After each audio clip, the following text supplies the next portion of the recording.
Good afternoon, everyone. And thank you for joining this session. My name is Denise, and I will be guiding you through some key ways you can use Digimap for schools to enhance your lessons on mountains, tectonic plates, and volcanoes. For those who are new to Digimap for Schools, Digimap for Schools is a powerful tool that allows the students to explore real-world maps, real-world geography interactively. Today, we will look at how to use it to investigate mountains, tectonic plates, and volcanic activity in a way that brings these topics to life and that shows a little more of what Digimap for Schools can do for you. So what we will discuss in the session, we will explore tips on introducing mountains with Digimap for Schools, explain mountain formation via tectonic plate boundaries, analyzing volcanoes with Digimap tools for classroom insights, engage in practical activities with overlays, drawing tools, and photos, and additional resources for cross-curricular learning opportunities. And I'm going to also hopefully be able to send you a PDF file today. You try to post in the messages. If not, I will send to your email a PDF file with some suggestions of activities that you can use and the example of that, how that activity was used.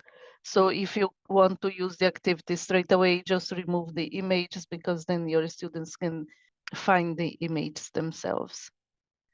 Once your students understand what mountains are and how they form, they can use the search tools in Digimap for Schools to locate and explore famous mountain ranges like the Himalayas, the Andes, the Grampian Mountains in the highlands.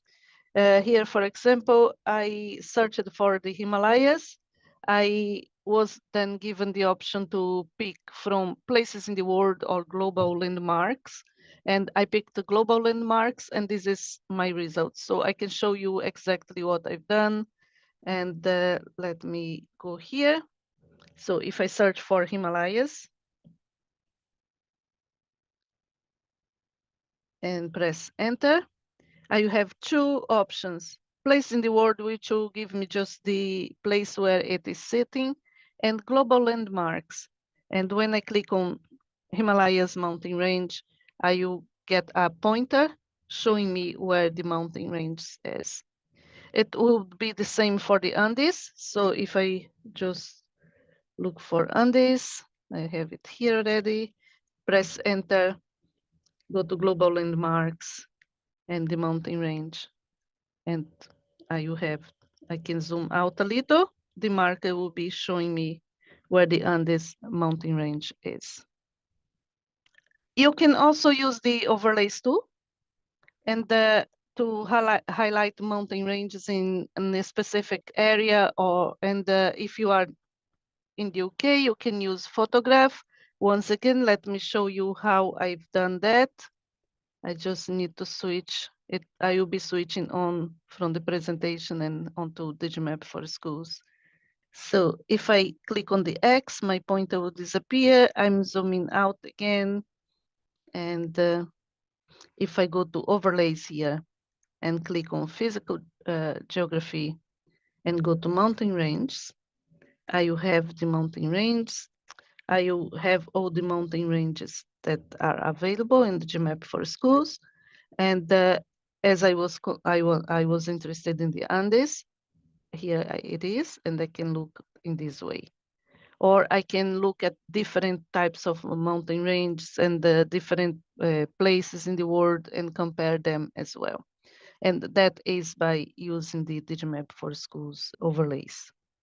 So if I click off this again, then nothing is showing on my map. Let me go back to the presentation. And if you are in the UK, you can also use a range of images. I can go to Scotland. Let me just look for Scotland. I could look for Highland, and that would bring me to the same place. And if I go to place in the world, I just click on Scotland, UK, and it will bring me to the right at the Grampian Mountains. Okay, so I can look at the Grampian Mountains in this way, or I can just untick, go back to the world map, go to the overlays again, and then look for the mountain ranges there. And then the Grampian Mountains will be shown in this way as well. If I zoom in, I can then use the photograph. All I need to do is to click on this camera here on the side panel and type, let's say, mountain. And when I press enter, I can either look on the side panel and look for the images I'm looking for, or I can look at all those images here. Let's zoom in a little more and find an image from here. If I click on this big number here, so there are 29 images here altogether. If I click here, it will zoom in a little more for me so that I can actually look at individual or see sets of smaller chunks of images like these ones, for example. And it is a good activity. It is only for the UK. You can't do that, unfortunately, with the rest of the world, but it is a very good activity to go around with your students and to see real images of mountains in the UK. And you can, again, choose from here, go to Ben Avon, and not everything is a mountain. Some places they have the mountain word in this description or have some are related to mountains. So you have to be very careful with your students when you are choosing the images you are going to use. It is actually an opportunity for them to find the right images, to look at what is and what is not the image they are expecting to be, and then compare their notes as well. Let me go back to the presentation. Now let's go to tectonic plates and have a look at how you can use Digimap for Schools to teach your students about tectonic plate movements and how they shape the mountains and how they shape the environment. You and your students can explore tectonic plates boundaries, for example, and investigate how tectonic movements create mountains and volcanic activities. Here, for example, you can emphasize to your students how the coordinates can be used to look at the mountains, look at the tectonic plates. So let's go a little more. You can open the tectonic plates overlays in Digimap for Schools, and you will see that they are showing you different types of tectonic plate boundaries. So I opened not the tectonic plates, but the boundaries. And the type of boundaries will also impact on the type of tectonic movement and the mountain formation as well. But you know all of that, you are the teachers. I'm just trying to show you that you can use Digimap for Schools to show that to your students so that they can see that in the map. They can see the different types of boundaries and can actually, together with you, analyze, study, and try to visualize how it can actually impact on the formation of the mountains like the Andes, for example. You can also identify earthquake-prone zones.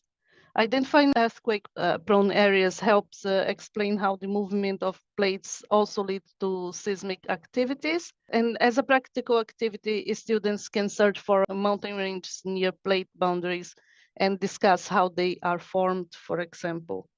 So it is, again, very simple. You just go to the overlays and you click on tectonic boundaries on Digimap for Schools.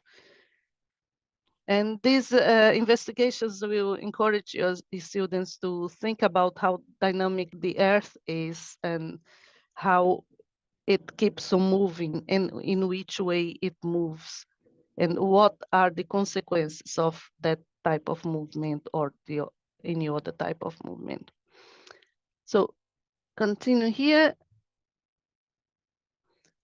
Volcanoes also provide another fascinating way to explore tectonic plates. Students can use the search to locate well known volcanoes like Mount Etna or Mount St. Helens. The overlay tools can highlight volcanic regions, for example. So we can take a look at that then now. Let me clean. So if I click on those arrows here, it will wipe my map clean and I can start over again. There you go. And I will zoom out as much as I can here. So we are talking about the overlays and how we can look at volcanoes, for example. But before that, let me show you the tectonic plates. So those are the tectonic plates, and you can start tectonic plates with your students, where they are and their shape, and then you can go to the boundaries, or you can use both together if you prefer, and then see the different types of boundaries and how they interact with each other in how they make, for example, earthquake happen. So going to volcanoes now, I can click on the volcanoes and look at most of the volcanoes around the world, where they are, how they are represented in the map, where they stay in the map. If you look at the Andes mountain range, for example, you can see that most of the volcanoes, they have formed just on where the mountains are, or where the mountain range is. And if you go to the tectonic plate boundaries, you will see there is one passing right on the borders of those mountains and those volcanoes. So you can go in the map and look at the structure and discuss with your students. There is a lot to see, a lot to talk about here. Another way you can find the volcanoes is you can look for Etna, for example. When you press enter, again, it will show me places in the world. It doesn't come like this because I will have to look for Mount Etna. And when I press enter, then with the proper name, global landmarks, it will appear here. I click on that and it is going to show. I can zoom in a little more and then you see the mountain Etna. So if I want to double check, I can also again go to the overlays and click on the volcanoes.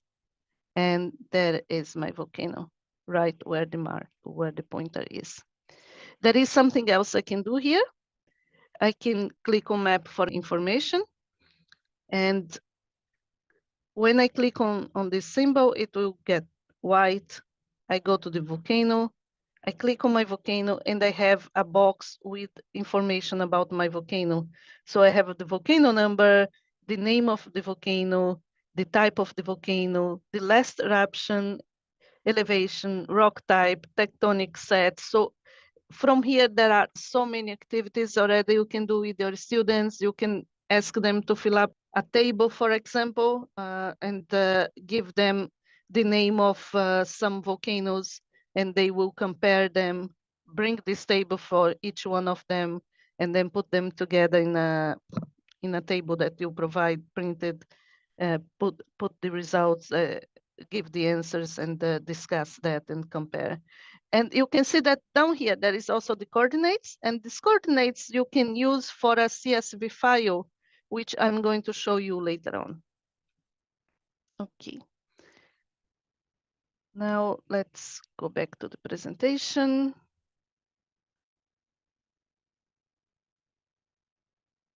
So yeah, you can use the search tool to look for a volcano. You can use the overlays and then identify a volcano, and then you can look for information about that volcano as well. Let's play a little with Iceland. So if I go to Iceland, I'm going to search for Iceland in my Digimap for schools. Then I can go to overlays and look at different types of volcanoes in Iceland, and that there will come different kinds of volcanoes. I also have a legend. So I have a legend for the types of tectonic boundaries, and I have a legend for the type of volcanoes as well. So you can explain to your student what each of those volcanoes mean, and they will be color coded in your map. And that is fantastic for them to understand how the volcanoes work. And when you click on that information box, it will also tell you what type of volcano it is, when it was last erupted, and so on. So, and you can then go and add the tectonic boundaries and have a relation between volcanoes and the boundary, discuss what type of boundary it is, how it influences as well. This is a divergent boundary.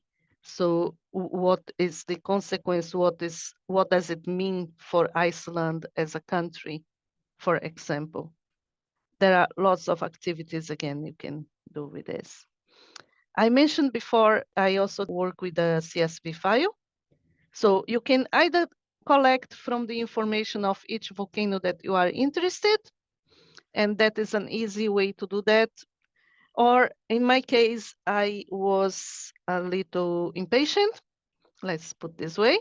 So I went to Wikipedia, to this page here, and I collected the name of the volcanoes, the latitude and the longitude. I selected the 10 most famous volcanoes in Iceland. And what I do with this information. So with Digimap for schools, I can identify the name of the volcanoes one by one. So let me show you, if I go to Iceland, for example, and press OK. It's a place in the world I want. Okay, I don't need this anymore. So if I go to Iceland, oh, sorry, there you go. And I have this highlighted. So whenever I press on a volcano, I will get the name of the volcano and the information I need and the coordinates. So I can collect coordinates in this way. Or I can do, as I did, find a website, web page that, in my case, I found the Wikipedia that had a list. And then I come here and I can see I have the volcanoes. I know they are volcanoes, but I don't know which volcano is sitting where. So all I need to do here is to go back and click on add your own data. I will click on this paperclip. I have my list already prepared. I created a CSV file for Iceland. I have two lists here. This one has all the volcanoes, but let's look at the main volcanoes. I only selected 10 of them for this list here. And then I import. When I import, I have all the names of my volcanoes in Iceland. All the volcanoes that I selected. I didn't select this one, so that's why the name is not here.